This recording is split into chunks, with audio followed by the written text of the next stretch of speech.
Glória a Deus, a graça e a paz do Senhor Jesus, amém, irmãos? Louvado seja o nome do Senhor por mais esse dia que o Senhor preparou para mandar chuva sobre Manaus. O que eu quero falar hoje para os irmãos está relacionado ao propósito de Deus para a nossa vida. O tema é Viva no Propósito. Nós fomos criados para um propósito. Eu estive pregando na igreja algumas semanas atrás e eu falei disso, a respeito do propósito de Deus. E no final, uma irmã foi lá, me procurou, estava junto com a pastora, falando que ela ficou maravilhada com a revelação, que ela, muito tempo, ela queria entender essas coisas que eu vou ministrar hoje, mas ela não entendia, mas aquele dia, o coração dela foi aberto para aquela verdade. Falei, glória a Deus, Mas eu achei estranho, porque o que eu falei naquele dia, foram coisas muito básicas, coisas que todos nós deveríamos saber, ter essa convicção. Nós vemos lá no Salmo 115:16, o Senhor falando que os céus são os céus do Senhor, mas a terra, esse planeta, Ele deu aos filhos dos homens. A terra foi entregue para nós, para os homens, lá no jardim do Éden. Então nós fomos criados para um propósito. Deus criou o homem, nos criou para um propósito. E esse propósito, ele está relacionado a todas as pessoas, não apenas no jardim do Éden. Nunca mudou o propósito de Deus. Nós não somos frutos do acaso. Nós não nascemos do Big Bang, como falam aí alguns cientistas. Nós fomos criados pelo Deus Todo-Poderoso, o Elohim, o Deus Criador, e fomos colocados nesse planeta. Então tem algumas perguntas que nós precisamos ter a resposta. Tem uma frase do Billy Graham, aquele grande evangelista, o maior evangelista do século XX, que ele dizia: eu sei de onde eu vim, eu sei o que eu estou fazendo aqui, e eu sei para onde eu vou. Todos nós, os filhos de Deus, precisamos saber disso. De onde você veio, quem te criou, o que você está fazendo aqui, e para onde você vai. Porque quando você tem a convicção dessa verdade, você vive em paz nessa terra, apesar das circunstâncias. Então tem algumas perguntas que nós precisamos avaliar. Quem nos criou? Por que Ele nos criou? Por que nós fomos colocados nesse planeta? O universo é tão grande. Por que nós fomos colocados aqui? Nesse planeta do sistema solar, que nem é o mais importante, nem é o maior, nem é o mais bonito. Por que Deus teve que reorganizar a terra antes de nos criar? Por que Deus teve que acabar com o caos antes de abrir o jardim e nos colocar ali? Nós precisamos dessas respostas, para que a gente possa viver uma vida abençoada e frutífera, e principalmente cumprir o propósito de Deus pelo qual você foi criado. Cada um de vocês, você foi criado para um propósito específico. Eu sei que nós falamos, eu tenho um chamado pastor, Deus me criou para ter a função de pastor no corpo, mas eu não estou falando disso. Eu estou falando daquele propósito que abrange todas as pessoas de todos os tempos, de todas as épocas. É disso que eu quero falar com os irmãos hoje. Assim como aquela irmã, talvez alguns não sabem ainda o projeto de Deus da criação. E aí eu queria começar lendo o livro de Gênesis, capítulo 1, verso 1. Eu sei que muitos irmãos, inclusive você que está conectado, talvez saiba muito bem do que eu vou falar aqui, mas é algo para nós reafirmarmos no nosso coração. A Bíblia, no primeiro versículo, ela começa dizendo: no princípio criou Deus os céus e a terra, ponto. O primeiro versículo aqui abrange todo esse universo que nós vivemos. E a palavra princípio que está aqui não se refere ao princípio eterno, que Deus é eterno. Deus já existia quando criou o universo. Deus já estava ali. Esse princípio que se refere a essa criação dos céus e a terra, foi quando Deus expandiu o seu reino para esse universo visível, mensurável, esse universo que está agora limitado ao tempo e ao espaço. Isso não é, o reino de Deus não é o universo. O reino de Deus é eterno. Nós vemos no livro do profeta Daniel que fala do reino sempre eterno. É o reino que sempre existiu. O Senhor é rei, é soberano por toda a eternidade. mas houve um momento que Ele criou os céus e a terra. Foi quando Ele fez surgir esse reino natural, visível e mensurável. A partir da criação do céu e da terra, se tornou possível determinar as eras, o cronos, o cosmo, essa parte visível, as distâncias, as estações. Toda a criação faz parte do reino de Deus. Tudo que foi criado naquele dia que criou Deus os céus e a terra, faz parte do governo soberano de Deus, do reino de Deus. E tudo é dele por direito de criação. Não há nada que existe nesse universo que não pertence ao Deus Criador, ao El Shaddai, o Deus Todo-Poderoso, porque foi Ele que criou. Isso tudo foi criado assim. Num segundo só existia Deus, não existia mais nada. De repente surgiu os céus e a terra, todo o universo foi criado. Essa é a obra do Deus Criador. Então, no princípio, quando Deus criou, Ele expandiu o seu reino. E essa palavra Deus que está aqui no primeiro versículo, no original é Elohim. Elohim significa Deus Criador, é o Deus que criou. Mas essa palavra, no hebraico, ela é uma palavra plural. Elohim não significa uma pessoa, não significa uma pessoa no singular, ela é uma palavra plural. Na própria Bíblia, essa não é apenas um nome de Deus, né? Na Bíblia usa essa palavra em outros textos. Por exemplo, lá em Êxodo capítulo 20, verso 3 diz: não terás outros deuses diante de mim. Essa palavra deuses aqui no plural é Elohim, é a mesma que está lá quando Deus criou os céus e a terra. Êxodo 20, 23 fala também: não fareis deuses de prata ao lado de mim. Também é a palavra Elohim. Então, quando no princípio criou Deus, essa palavra plural já estava fazendo menção da Trindade, do Deus Pai, Deus Filho, Deus Espírito Santo, que é esse mistério para nós. Nós não conseguimos compreender como que é um e é três, mas nós sabemos que é um Deus que se manifesta através de três pessoas: o Pai, o Filho e o Espírito Santo. E nós conhecemos no Novo Testamento o Filho, Jesus. Lá no Jardim do Éden, Deus Pai estava lá, tinha comunhão com o homem.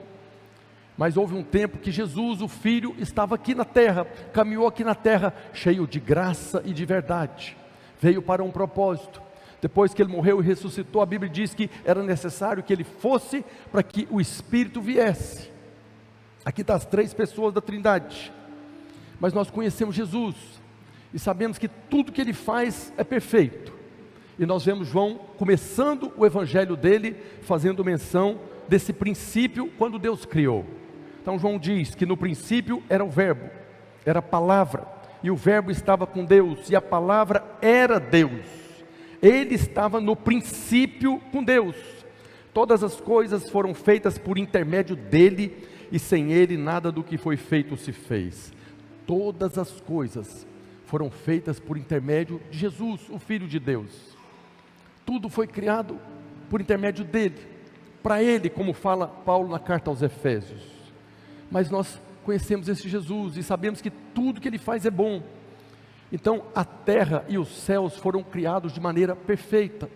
Esse primeiro versículo está falando que Deus, o Deus Criador, o Deus perfeito, criou os céus e a terra, ponto.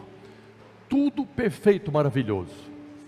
Mas aí chegamos no verso 2, e no verso 2 está escrito que a terra, agora menciona apenas a terra, que a terra está sem forma e vazia, havia trevas sobre a face do abismo, e o Espírito de Deus pairava sobre a face das águas. Aqui no verso 2 nós vemos que aconteceu alguma coisa na terra, que fez com que ela ficasse sem forma, perdesse a forma, perdeu a forma com a qual ela foi criada, vazia, sem vida. Alguns teólogos afirmam que havia vida quando Deus criou a terra, mas aqui agora ela está vazia, sem forma, perdeu a forma e cheia de trevas. Deus criou tudo perfeito, tudo, os céus e a terra, mas o verso 2 está falando que algo aconteceu com a terra, que fez com que ela perdesse aquilo que Deus havia criado. Nós cremos no que é chamado pelos teólogos da teoria do intervalo. Então existe uma teoria do intervalo para essa diferença entre o verso 1 e o verso 2. E essa teoria do intervalo diz que houve um espaço de tempo grande entre o verso 1 e o verso 2, que foi quando Lúcifer se rebelou no céu e foi lançado na terra. E quando Lúcifer foi lançado na terra, a terra se tornou sem forma, vazia e cheia de trevas. Está escrito lá em Isaías capítulo 14, verso 12. Como caíste do céu, ó estrela da manhã, filho da alva, como foste lançado para onde? Na terra, tu que debilitava as nações. Isaías, Ezequiel fala desse momento, quando o mais belo dos querubins, tentou construir o seu trono acima das mais altas nuvens e ser semelhante ao Altíssimo. E por causa disso ele foi lançado na terra. E nós cremos que a terra se tornou sem forma e vazia, exatamente nesse momento em que ele caiu, foi lançado aqui. E aí a terra se tornou o único lugar do universo, da criação, aonde a autoridade de Deus passou a ser questionada. Guarda isso no seu coração. A terra se tornou o único lugar de toda a criação, de todo o reino soberano de Deus, aonde a autoridade de Deus passou a ser questionada. Mas no verso 2 também fala que o Espírito de Deus, o Espírito Santo, que estava também na criação, tudo que Deus faz, Ele faz pela palavra e pelo Espírito. Quando Deus disse, criou os céus e a terra, estava lá a palavra e o Espírito. E esse Espírito continuou aqui na terra. A palavra pairava guardando, chocando, esperando o momento para que Deus viesse resolver esse problema que aconteceu quando Lúcifer caiu, que começou no verso 3. Então no verso 3 está escrito, disse Deus, haja luz e houve luz. Então nós cremos que quando Deus disse haja luz, Ele não estava criando a terra, Ele estava restaurando a terra, começando a restaurar, começando a colocar a terra novamente na forma que ela foi criada, começando agora a restaurar a vida que já havia na terra. E a partir do verso 3, Deus começa agora essa restauração da criação na terra. E aí nós vemos na sequência, Deus separou luz e trevas. Ele criou a luz, separou luz e trevas, dia e noite. Depois Ele separou as águas de cima das águas de baixo. Depois separou a porção seca da porção molhada, porque era tudo misturado. Era tudo como se fosse um barro essa terra. Deus separou a porção de terra e a porção de água. Depois criou as plantas, disse Deus, a terra e as plantas criou os animais. E Deus foi agora trabalhando essa terra. Mas interessante que até o verso 25, a Bíblia está falando que Deus falava, disse Deus para a terra, disse Deus para a criação, e a criação foi sendo restaurada, foi voltando à forma que foi criada. Nós vemos lá, disse Deus, haja luz, e disse Deus, haja firmamento, disse também, ajuntem-se as águas, e disse, produza a terra relva, disse também Deus, produza a terra seres viventes. Até a criação dos animais, Deus falava para a terra. Deus falava para a terra, e a terra produzia as plantas, e produzia os animais, e produzia os peixes. Até o verso 25. Mas no verso 26, mudou. No verso 26, agora Deus fala com Ele mesmo. Está escrito, também disse Deus, façamos o homem à nossa imagem, conforme a nossa semelhança. Para criar o homem, Deus não falou para a terra, ainda que Ele fez o homem do pó da terra, mas agora Ele disse, façamos o homem à nossa imagem, conforme a nossa semelhança. Deus está falando, nós mesmos vamos criar o homem. Isso mostrando para nós a diferença da natureza do homem com a natureza da criação. O propósito pelo qual Deus criou o homem, o propósito pelo qual Deus criou a criação. E é interessante que aqui também tem uma palavra façamos, que está no plural. Até aqui não tinha falado da trindade, mas o Elohim aponta para o plural. O façamos aqui também é plural. Isso já mostrando que quem estava ali decidindo que ia fazer o homem à sua imagem conforme a sua semelhança, era o Deus Pai, Deus Filho e Deus Espírito Santo. Era como se, e na verdade aqui estava sendo estabelecida a aliança eterna, né? Quando você estuda aí a palavra de Deus, a primeira aliança que foi firmada é chamada de aliança eterna. foi quando Deus fez uma aliança com Ele mesmo, de criar o ser à sua imagem e semelhança. Nós sabemos que todas as alianças que Deus fez, existem os termos, existe a palavra, existe o sinal, e existe uma maldição também. E quando Deus estabeleceu essa aliança eterna, não existia nada ainda. Mas ali a Bíblia fala que o Cordeiro foi morto desde a fundação do mundo. Então, desde o princípio, quando Deus criou os céus e a terra, o Cordeiro já havia sido morto. Provisão para aquele ser que iria ser criado à imagem e semelhança de Deus. Depois que tudo estava pronto, Deus veio. Depois que Deus colocou a terra em ordem, depois que Ele acabou com o caos, aí Ele veio e criou o homem. O homem era o objetivo final dessa restauração. Tudo que Deus fez até o verso 25, Ele estava preparando para um propósito, de criar o homem à sua imagem, conforme a sua semelhança. A partir do haja luz, Deus tinha um objetivo, de criar esse ser, que viria agora para representá-lo aqui na terra. E por que Deus criou o homem com a sua imagem, conforme a sua semelhança? Nós sabemos que a imagem de Deus dava autoridade para o homem. Então está escrito em Gênesis 1, a partir do verso 27, na sequência. Criou Deus, pois, o homem à sua imagem. A imagem de Deus o criou. Homem e mulher os criou. E Deus os abençoou e lhes disse: sede fecundos, multiplicai-vos, enchei a terra e sujeitai-a. Dominai sobre os peixes do mar, sobre as aves dos céus e sobre todo animal que rasteja pela terra. O homem foi criado para sujeitar, para governar, sujeitar aqui na terra, para dominar, para governar, para reinar. O homem foi criado para reinar. Você vai ver em toda a Bíblia falando dessa nação de reis e sacerdotes. O homem foi criado para ser a expressão de Deus aqui na terra, sacerdócio real, para reinar sobre as circunstâncias. Então aqui a Bíblia mostra claramente que Deus criou o homem e deu para ele a autoridade para reinar. E por que Deus criou o homem e deu autoridade para ele reinar? Lembra que quando Lúcifer caiu na terra, a terra se tornou o único lugar do universo onde a autoridade de Deus era questionada? Deus criou o homem para resolver um problema que estava aqui nesse planeta. Tinha um problema a ser resolvido nesse planeta. Todos nós fomos criados para resolver problemas. Tem pessoas que querem viver sem nenhum problema, mas quando Deus te criou, primeiro tinha um problema, tinha uma situação, Ele precisava de alguém para resolver aquela situação. Antes do Oswaldir ser criado, tinha uma necessidade. Deus criou o Oswaldir e colocou nessa terra para resolver aquela necessidade, para resolver aquele problema. Então nós fomos colocados nesse planeta para resolver problema.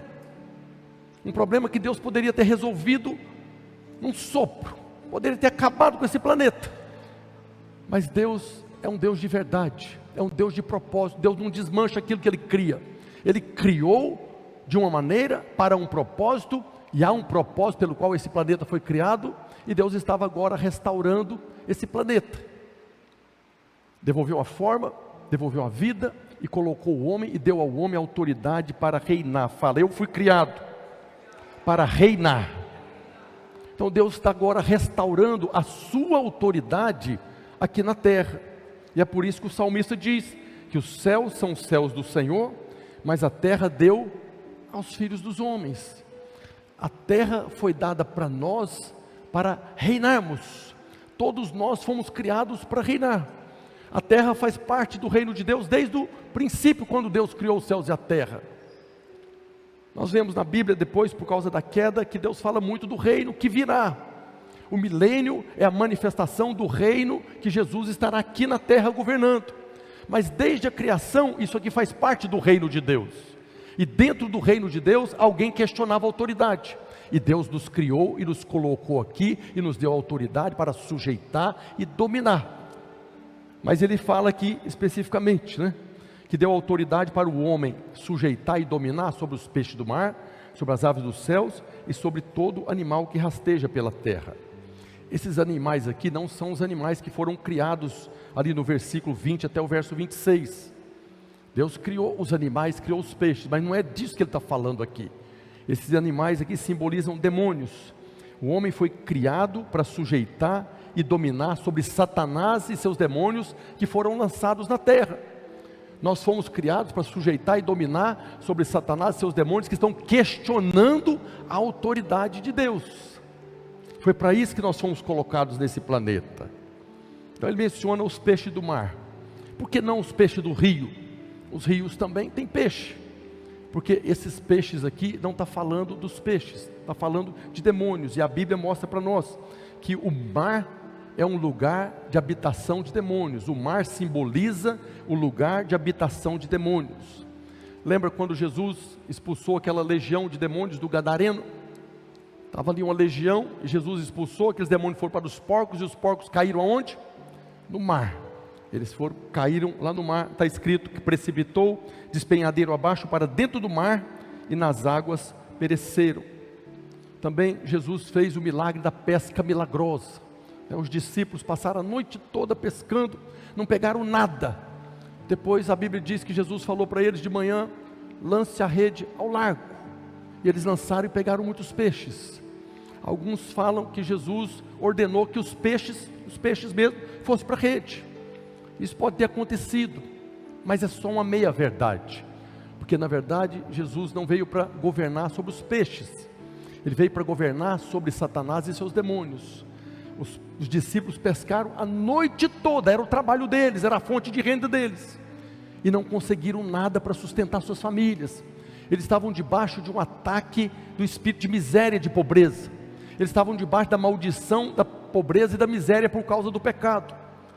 Mas Jesus não estava debaixo da maldição. Jesus estava ali reinando em vida, repreendeu aqueles demônios que estavam impedindo a pesca, e a rede veio cheia de peixe. Diga glória a Deus. Quando Jesus foi atravessar o mar da Galileia para encontrar o gadareno de lá, surgiu uma tempestade a ponto de afundar o barco. Os discípulos desesperados: Senhor, não te importa que pereçamos? Jesus levantou, repreendeu o vento e a tempestade, tudo se fez bonança. Nós já ministramos aqui, quem estava tentando afundar o barco ali, era essa legião de demônios.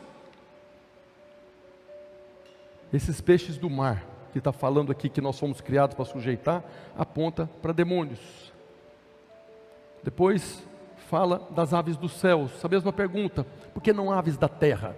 Galinha é uma ave que vive na terra, porque essa ave também aponta para demônios. Nós vemos no livro do profeta Daniel, que fala de uma batalha que aconteceu. Daniel orou a Deus, e assim que ele orou, o anjo Gabriel saiu do trono de Deus para trazer a bênção para ele aqui na terra. Mas o anjo mesmo falou para ele que houve uma batalha nas regiões celestes.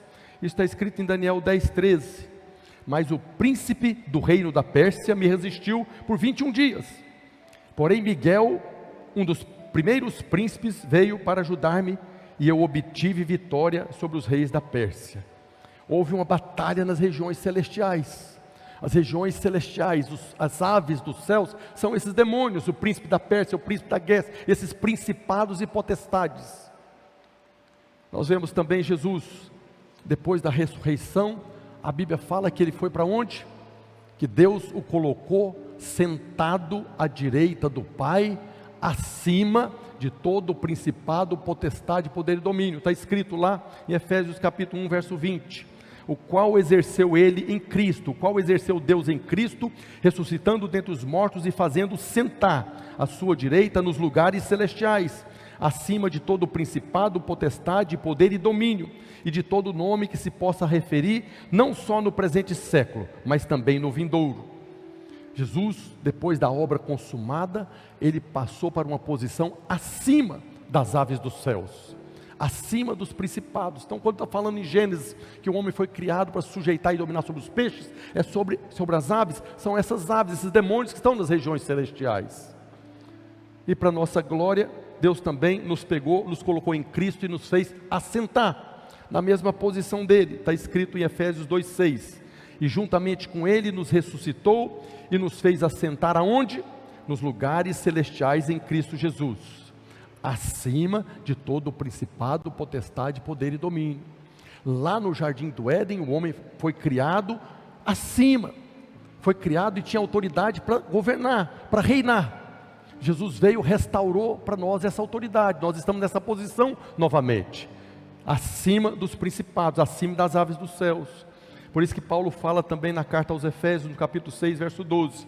A nossa luta não é contra sangue e carne. A nossa luta não é nunca contra pessoas, contra governantes. A nossa luta é contra principados, potestades, contra os dominadores deste mundo tenebroso, contra as forças espirituais do mal nas regiões celestes. Toda obra do diabo, a Bíblia fala que Satanás é o príncipe deste mundo, o Deus deste século. Mas Satanás não está aqui na terra, ele está nas regiões celestes. Vai chegar o dia que ele vai ser preso, vai ser colocado no abismo, depois ele vai soltar, aí ele vai estar aqui na terra. Mas isso é depois do milênio. Hoje ele está nas regiões celestiais, governando e influenciando aqui na terra. Mas nós estamos acima dele, nós estamos na posição acima dele, de novo com autoridade para reinar sobre os peixes do mar, sobre as aves dos céus. Depois fala que o homem foi criado para sujeitar e dominar sobre os animais que rastejam pela terra. Na verdade, até no singular, né? O animal que rasteja pela terra. Parece que Deus já sabia, né? Qual que foi o animal que levou o homem à queda? Foi a serpente, um animal que rasteja pela terra. Não foi a cobra que foi criada ali no verso 25 que levou o homem à queda. Foi Satanás que entrou na cobra e influenciou a mulher e levou ela à queda. Então nós vemos claramente aqui na criação do homem, que o homem foi criado para sujeitar, dominar, para reinar. O homem recebeu a terra de presente, como um dom, para governar, para reinar. Mas ele acabou caindo, e ele perdeu a autoridade e se tornou escravo. É o que nós vemos que aconteceu. É aqui que eu quero trazer para você a mensagem de hoje, o propósito pelo qual eu estou pregando aqui. Por que que isso aconteceu? Por que que o homem que foi criado para reinar, como nós fomos criados para reinar? Por que que o homem que recebeu a autoridade para reinar? Por que que Deus teve que mandar depois um outro Adão, que Paulo chama de último Adão? Por que que o primeiro Adão não cumpriu o propósito? Paulo fala em 1 Coríntios capítulo 15, verso 45, porque assim está escrito: o primeiro homem, Adão, foi feito alma vivente. O último Adão, porém, é espírito vivificante. Você poderia pensar, ele não prevaleceu porque ele era apenas alma vivente, ele não era espírito vivificante. Mas por que que ele não se tornou um espírito vivificante? Porque ele não comeu da árvore da vida que estava no meio do jardim. A Bíblia fala que de toda a árvore do jardim ele poderia comer livremente, inclusive da árvore da vida. A árvore da vida aponta para Jesus. A única coisa que ele não poderia comer era da árvore do conhecimento do bem e do mal. A única, só tinha um mandamento: não comerás dessa árvore. E foi exatamente aonde ele caiu. Ele deveria ter comido da árvore da vida, se tornaria um espírito vivificante, mas não comeu, comeu da árvore errada. Adão foi criado por Deus, assim como Jesus foi criado. Jesus não veio com autoridade especial. Adão foi criado puro, Jesus foi criado puro, não era contaminado pelo pecado. Jesus foi criado pelo próprio Deus, a sua imagem e semelhança. Adão foi criado à imagem e semelhança de Deus. Jesus foi concebido pelo poder do Espírito Santo. Da mesma maneira que nós nascemos de novo. Nós não nascemos de novo do sangue, da carne, da vontade do homem, mas de Deus. Nós nascemos de novo do mesmo jeito que Jesus foi concebido, pelo poder do Espírito Santo. Mas se Adão foi criado da mesma maneira que Jesus foi criado, por que que deu errado? Por que que ele não cumpriu o propósito? Então vamos continuar lendo agora, para ver o que que levou eles à queda. Então no capítulo 3 de Gênesis, a partir do verso 1 está escrito: mas a serpente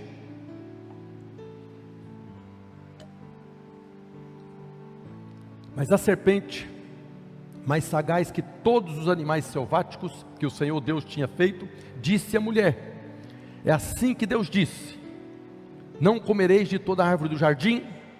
A cobra fez uma pergunta para ela, e ela respondeu: do fruto das árvores do jardim podemos comer, mas do fruto da árvore que está no meio do jardim, disse Deus, dele não comereis, nem tocareis nele, para que não morrais. Aqui a gente começa a perceber que tem alguma coisa errada nessa conversa. Deus não falou que não podia tocar, Deus falou que não podia comer. A conversa já não está indo bem. Então a serpente disse à mulher: é certo que não morrereis, porque Deus sabe que no dia em que dele comerdes, se vos abrirão os olhos, e como Deus, sereis conhecedores do bem e do mal. Vendo a mulher que a árvore era boa para se comer, agradável aos olhos, e a árvore desejável para dar entendimento, tomou-lhe do fruto e comeu, e deu também ao seu marido. Só de ter parado para conversar com a cobra já estava errado. Deus deu autoridade para dominar sobre os animais. Agora Eva chegou e sentou e foi conversar com a cobra. Parece que Eva criou uma amizade com a cobra. Aquele animal que ela deveria dominar, reinar sobre ele, parece que ela criou uma amizade. Parece que a cobra se tornou confidente da mulher. Eva criou uma intimidade com a cobra. Dá para imaginar isso? Tem muito irmão que tem intimidade com as cobras por aí. Tem muito irmão relacionando com cobra.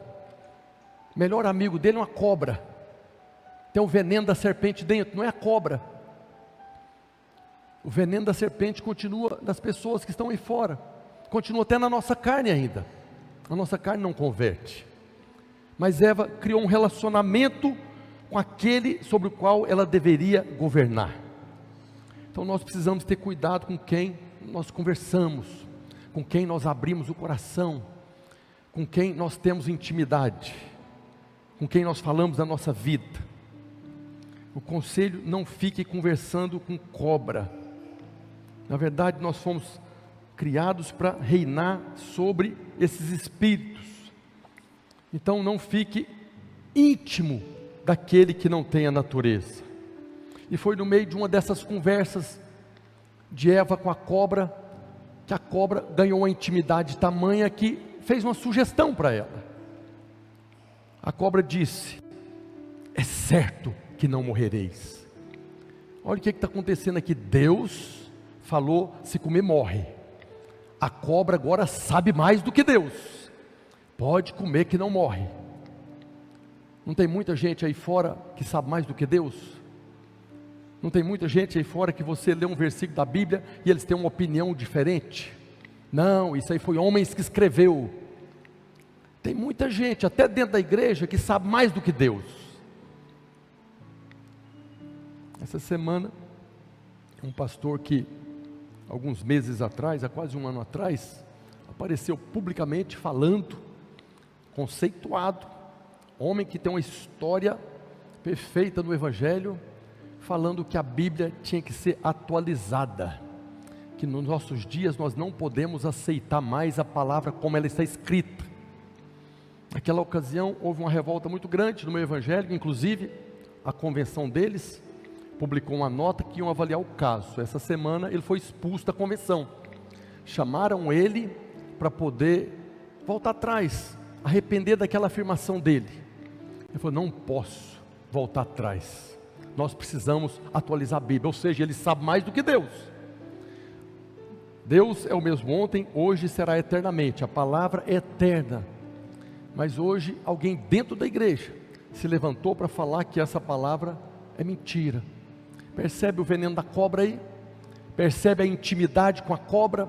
Quem é que está falando que essa palavra não é a verdade? Quem é que está falando aí o tempo todo que essa palavra é mentira? Quem é que está falando que Deus não existe? Quem é que está falando que você pode fazer o que você quiser da sua vida? Quem é que está falando para você cuidar da sua vida, porque ninguém vai cuidar de você? É a cobra. Então nós temos que ter cuidado com aquilo que nós ouvimos. E esse pastor, infelizmente, foi excluído da convenção. E a igreja dele, que é uma igreja tradicional, vai ser excluída da convenção também.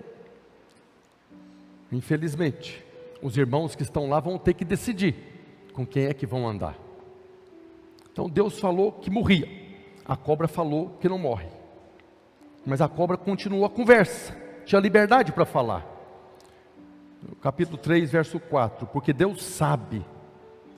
Você pode até imaginar a cobra falando: Deus sabe que no dia que você comer desse fruto, né, até nos teatros os irmãos fazem soprando, né? Mas é assim mesmo, Deus sabe que no dia que você comer, você vai ser igual a Ele. É o que Ele falou aqui, porque Deus sabe que no dia que vocês comerem, os seus olhos vão ser abertos, e como Deus vocês sereis conhecedores. Olha o absurdo que chegou a conversa aqui. Deus está escondendo alguma coisa de vocês. Deus não foi transparente com vocês. Tem alguma coisa por trás disso aí. Ele não quer que vocês comam, porque se vocês comerem, vocês vão se tornar imagem e semelhança dele. Mas já não foi criada imagem e semelhança? Já não tinha uma identidade? O El Shaddai, o Deus Todo-Poderoso, o Deus Criador, Elohim, deu para eles a imagem. Quando os animais olhavam para Adão e Eva, eles estavam olhando como que para o próprio Deus. Mas houve um momento que a cobra convenceu de que eles não tinham uma imagem, que tinha que pecar para ser igual a Deus. Olha aonde a conversa chegou. Deus deu um mandamento: não come, se comer é pecado, o salário do pecado é a morte. Mas a cobra falou: se você pecar, você vai ficar igual a Deus. Não tem gente falando isso aí? Pode pecar à vontade, que não tem problema nenhum? Ainda usam a palavra da graça, né? Nos acusam de pregar o evangelho da graça, que é licença para pecar à vontade. Foi a conversa da cobra: se você pecar, você vai ficar a imagem e semelhança de Deus, do Deus que é santo. Para você ter a imagem dele, peca, desobedece, que aí você vai ter a imagem dele. O que a cobra estava fazendo aqui era questionando a identidade daqueles que foram criados à imagem e semelhança de Deus. A sugestão era para questionar a identidade. E nós vemos o diabo fazendo a mesma coisa com Jesus na tentação. Deus falou: este é o meu filho amado, em quem eu tenho todo o meu prazer. Primeiro questionamento da cobra é: se você é, ou seja, se ele está falando a verdade, transforma as pedras em pães. Foi a mesma tentação que houve no jardim, Jesus enfrentou no deserto. Adão poderia ter resistido como Jesus resistiu. Por quê? Porque ele tinha autoridade para reinar sobre os animais que rastejavam pela terra, que é a serpente, que estava sendo usada pelo diabo. O que levou eles à queda está relacionado com a mensagem que nós estamos pregando, que o pastor Luiz lembrou na conferência. Há 9 anos o pastor Luiz começou a dar ênfase na graça de Deus. 9 anos nós estamos pregando o evangelho da graça. O tema da conferência e a palavra da conferência para nós, para o ano de 2022, é o ano da aceleração. É o ano que Deus vai fazer aquilo que demoraria 5, 10 anos, Ele vai fazer num ano. É o ano que nós vamos crescer aceleradamente, é o ano que nós vamos prosperar aceleradamente. Então nós estamos preparados para o ano da aceleração. Por quê? Porque há 9 anos nós estamos ouvindo e pregando o evangelho da graça. Há 9 anos a mensagem do evangelho, as boas novas, tudo que nós temos pregado a cada domingo aqui, está sendo plantado no seu coração, e chegou o momento que Deus falou: agora eu posso acelerar, agora você pode ser um canal para aceleração, para que as coisas aconteçam mais rápido, porque agora você já tem a palavra da verdade no seu coração. Agora você sabe que sobre você não há mais condenação. A condenação que entrou na nossa vida lá no Éden, acabou, Jesus resolveu. Não estamos mais debaixo de condenação. Agora nós podemos orar e ver a resposta de Deus acontecer. O ano de 2022 vai ser o ano que nós veremos as coisas acontecer de maneira rápida. Tem um versículo que está lá em Amós, capítulo 9, verso 13, coloca por favor aí, Amós 9, 13, é uma mensagem que eu quero pregar nos próximos domingos. Eita, deixa eu pegar aqui,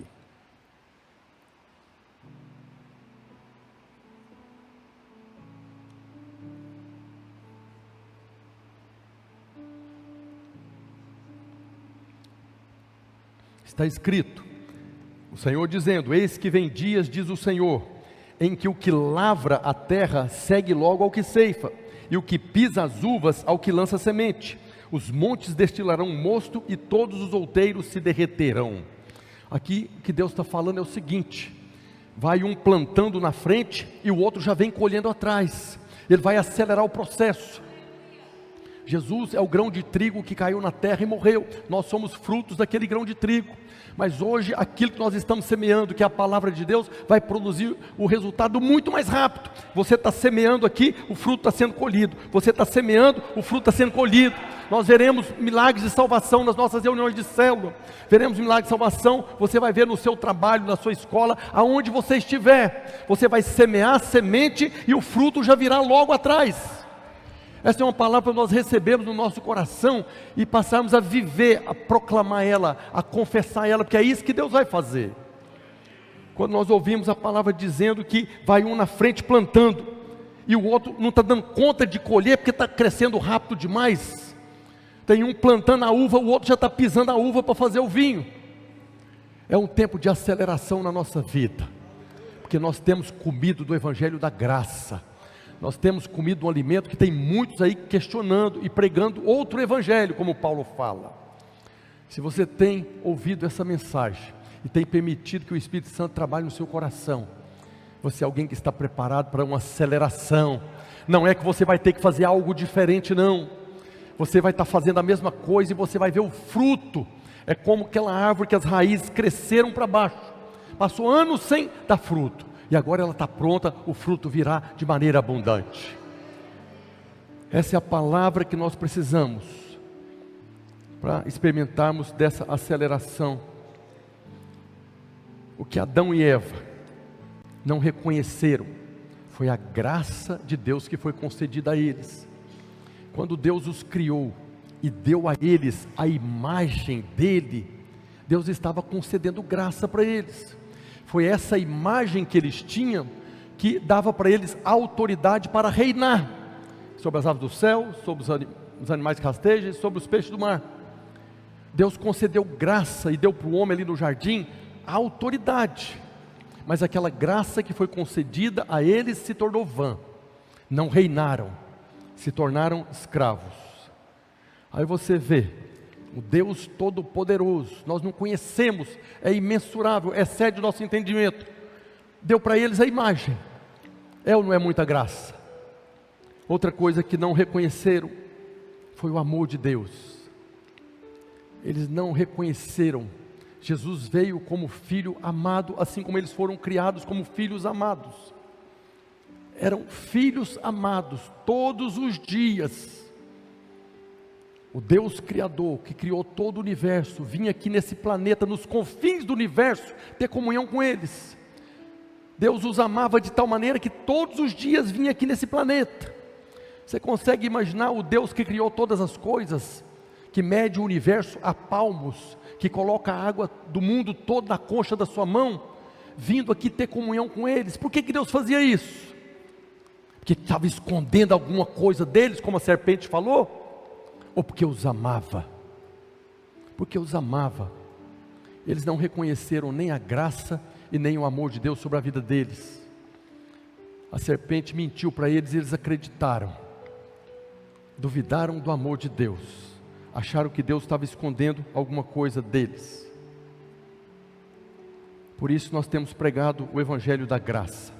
Não existe uma mensagem mais poderosa. Na verdade, essa é a mensagem mais poderosa desse universo, desse cosmos, desse cronos, desse tempo que nós vivemos, porque é pelo evangelho que você é alimentado todo domingo, ou quando você está ouvindo na sua casa, do quanto Ele ama você, e do quanto Ele concedeu graça para você. É pelas boas novas de grande alegria que nós pregamos todos os domingos, que você pode desfrutar dessa graça que já foi concedida. Deus não nos vai dar nada, Deus não vai fazer nada, tudo que Ele tinha que fazer já está feito. No dia que Jesus falou, está consumado, tudo que Ele tinha que fazer para todo mundo, já estava feito. O que nós precisamos agora, é como no jardim do Éden, de toda a árvore do jardim, pode comer livremente, está ao alcance das nossas mãos. Tudo que nós precisamos para cumprir o propósito, para reinarmos em vida, já nos foi concedido. Nós fomos criados para reinar, mas a queda do primeiro Adão, nos tirou dessa posição, nos tirou a autoridade, mas Jesus veio e restaurou essa posição em nós. Jesus nos deu novamente a autoridade para reinar sobre os peixes do mar, sobre as aves dos céus e sobre todo animal que rasteja pela terra. E o próprio Jesus fala isso em Lucas 10:19. Eis aí vos dei autoridade para pisar de serpentes e escorpiões e sobre todo o poder do inimigo, e nada absolutamente vos causará dano. Serpentes e escorpiões que rastejam pela terra.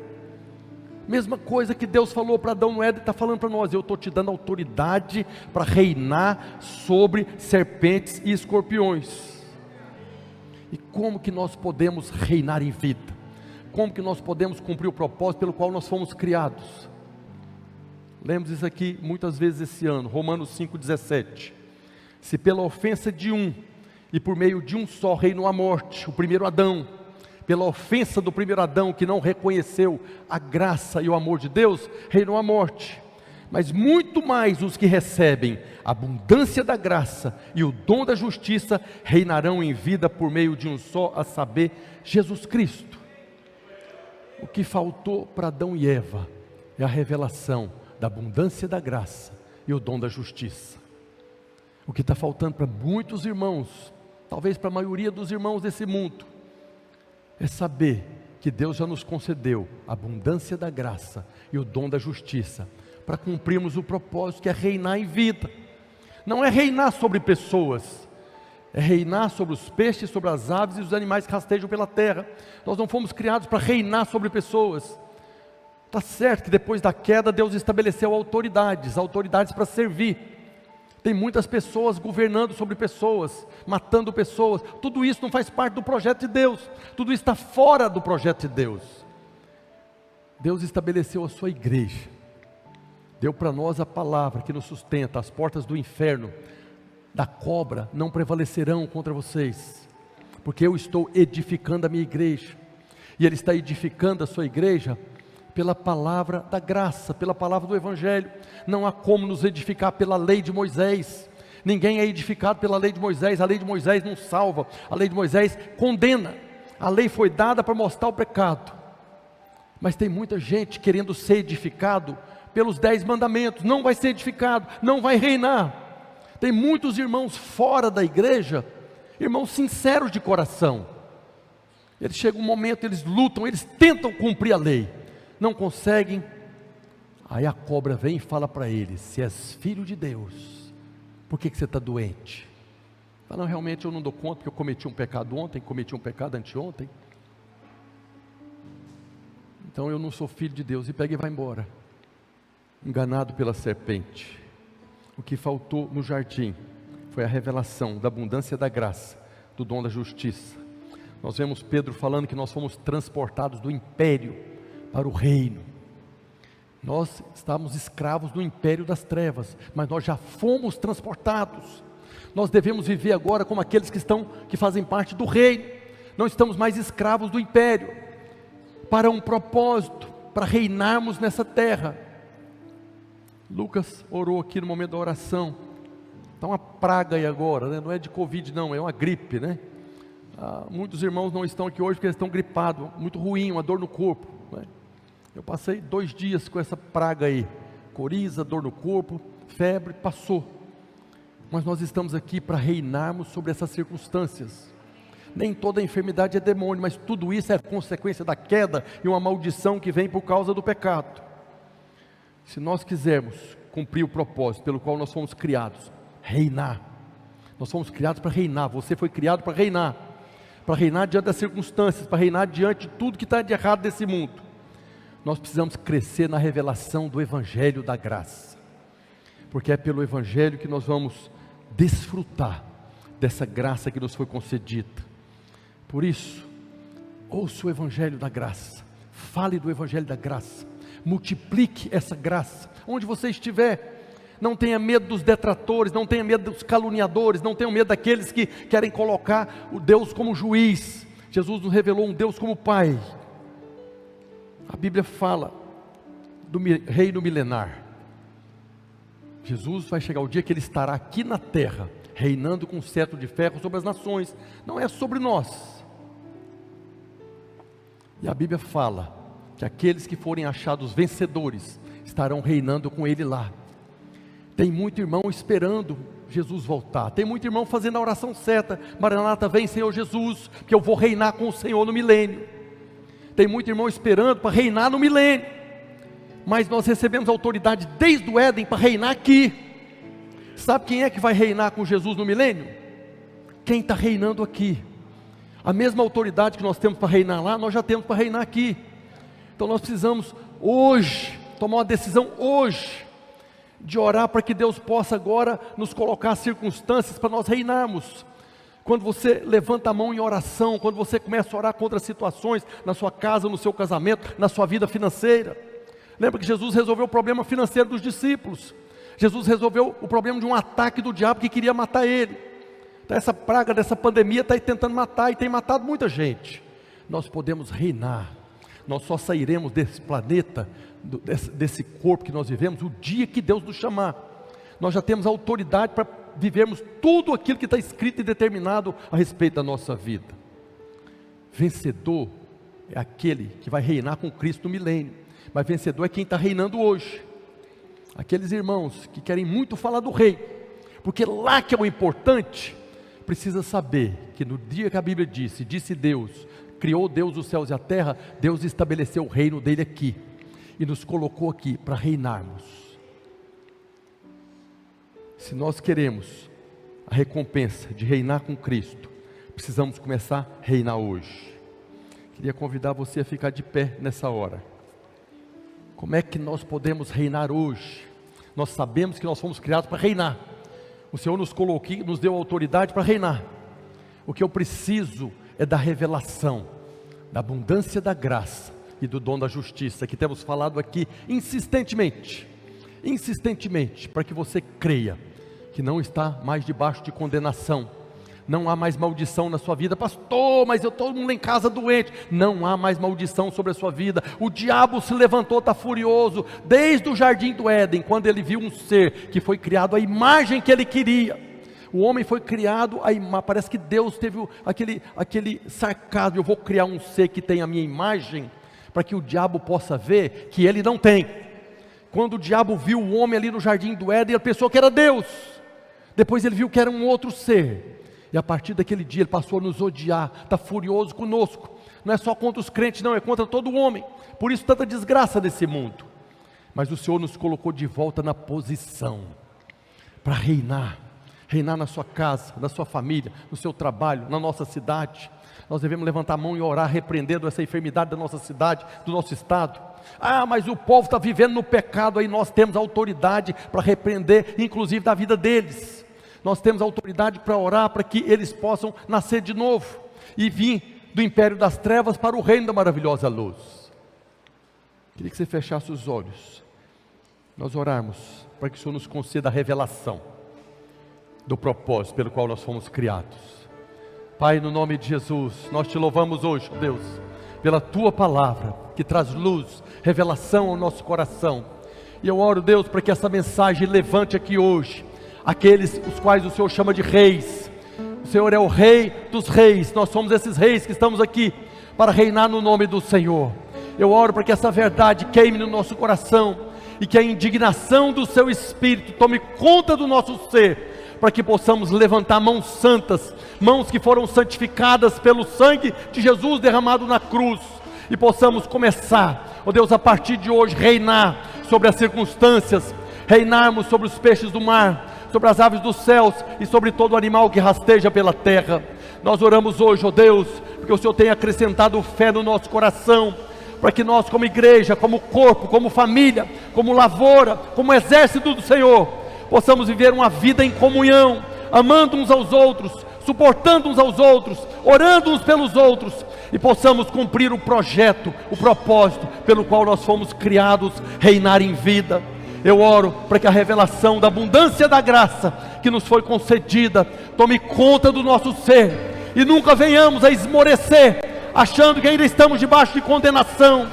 Eu oro para que a revelação do dom da justiça que nos foi concedida na cruz possa governar a nossa vida, e nunca estejamos abatidos e não levantarmos a nossa voz para governar. Senhor, nós te louvamos, ó Deus, porque o Senhor fez de nós uma nação de reis e sacerdotes, para reinarmos em vida, por meio de um só, Jesus Cristo nosso Senhor. Oramos e te agradecemos em nome de Jesus.